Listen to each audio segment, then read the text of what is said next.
Hey guys, welcome back to my channel. My name is Sheree if you're new here. Thank you for clicking on this video today. And today's video is going to be a review of Issa Rae's new series on HBO called Insecure.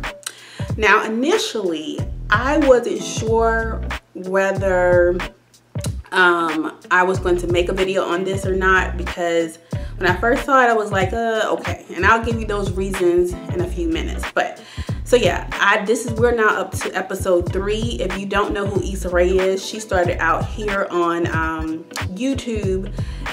She had her own web series called Awkward Black Girl. Okay.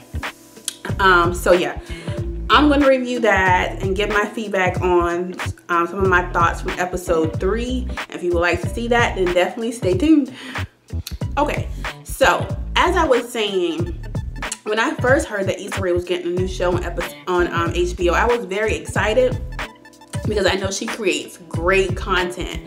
But when I saw the first episode, it kind of reminded me a lot of Awkward Black Girl. And I guess I was just expecting something different. I don't know how similar I thought it was going to be, but I didn't think it was going to be that similar. So basically what it is just Awkward Black Girl with a bigger budget. And I like the characters from Awkward Black Girl because, shoot, I'm awkward. So sometimes I'm not, you know, as awkward as she is, but I'm awkward sometimes as well. So now we're on episode 3, and if you were watching, you know that the main character is Issa, and and it focuses on her and her best friend named Molly.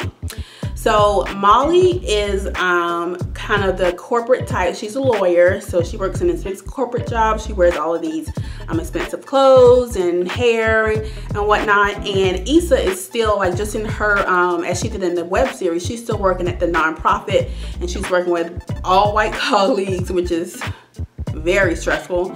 So she's basically doing the same job as she did with Awkward Black Girl. So episode 3, I think a few things stood out to me, and the reason I want to make a review on this episode was, one was they had her at this this party. I guess, I don't know if it was it looked like somebody's house, but it kind of looked like the club or a lounge.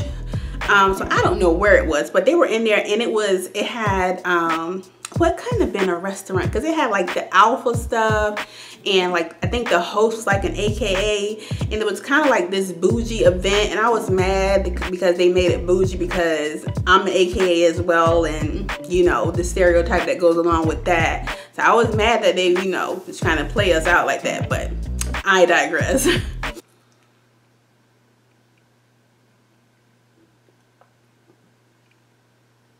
So Molly gets there, and she brings this guy that she was dating, and the guy, she discovers at the party basically that the guy that she's dating doesn't have a degree.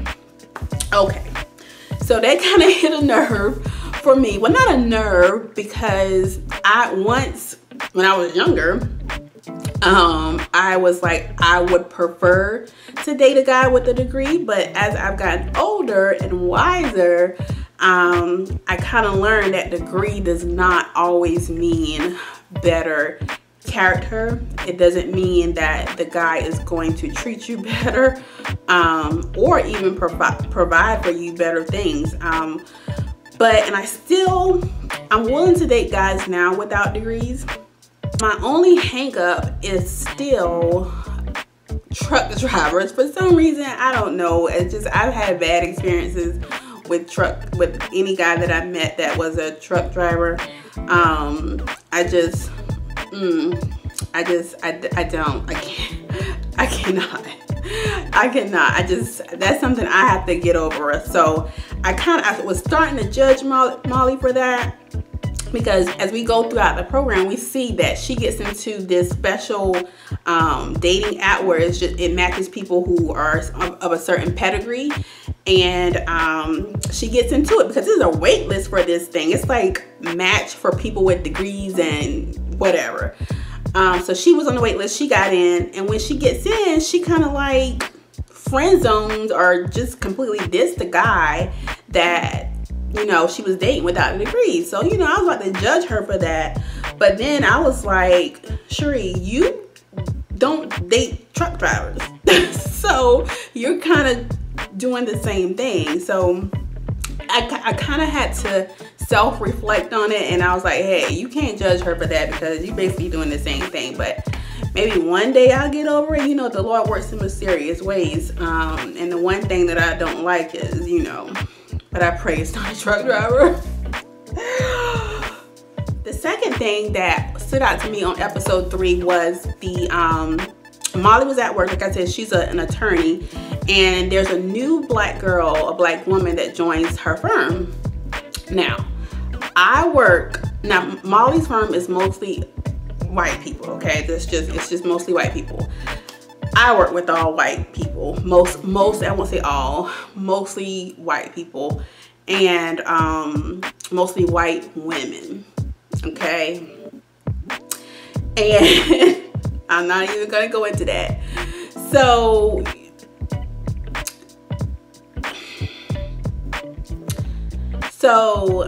Molly, you know, she introduces herself to the girl, and she, you know, says, if you need anything from me, let me know, blah, blah, blah. So the girl, one day she sees the girl outside in the hallway, and she is loud. She is like extra loud. And so Molly brings her in the office and say, okay, you know, you gotta be code switching, you know. You can't be out here embarrassing us basically in front of white people. That's what she's saying.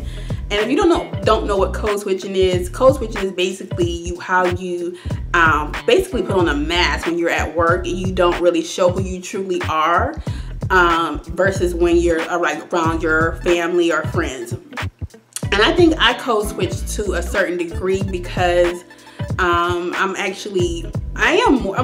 am more professional at work. I'm not as country as I can be, because I can be very country. But I don't think it is something like really drastic from my personality at work versus who I am with my friends. Like, I'm trying to think, because I mean, when I'm with my friends and family, I'm very relaxed. I feel that, you know, certain things I would say around them, of course, I wouldn't say at work.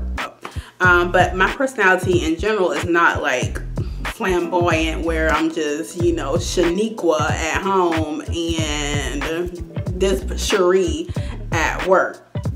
So she basically tells her about that. And sadly, a lot of black people feel like they do have to code switch, and we know how to do it well, and we can go in and out very quickly. So you may see, and just come to think of it, when I'm with my few black coworkers that I have, like I may have like 1 or 2 at my job, there is a different conversation. There's I speak a different way to them than my white coworkers. So I think, is code switching necessary? You guys tell me in the comments. What do you feel about code switching? Do you code switch when you go to work? What are your thoughts on code switching? It's sad because we have to do it.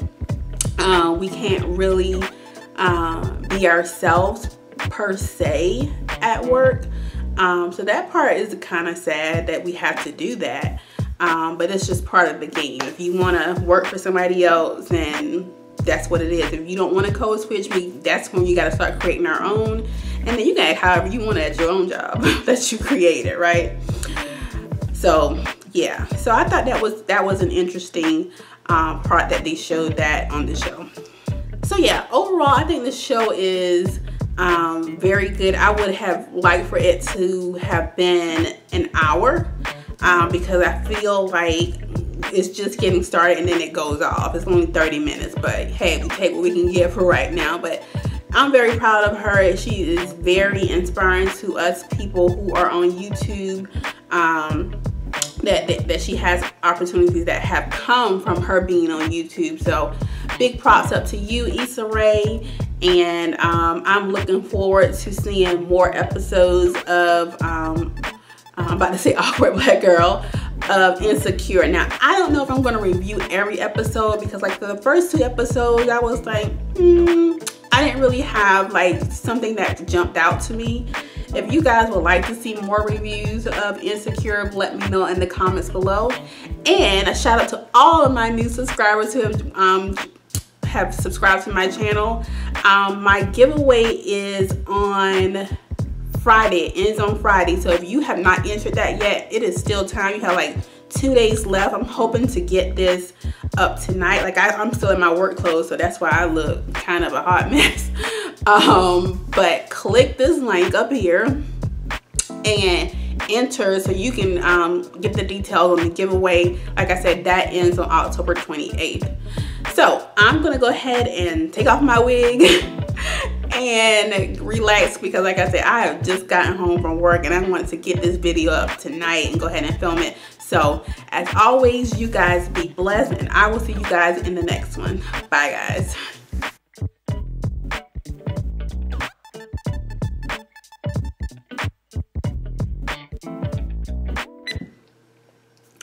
I burned popcorn at work, and why do I still smell the popcorn in my clothes?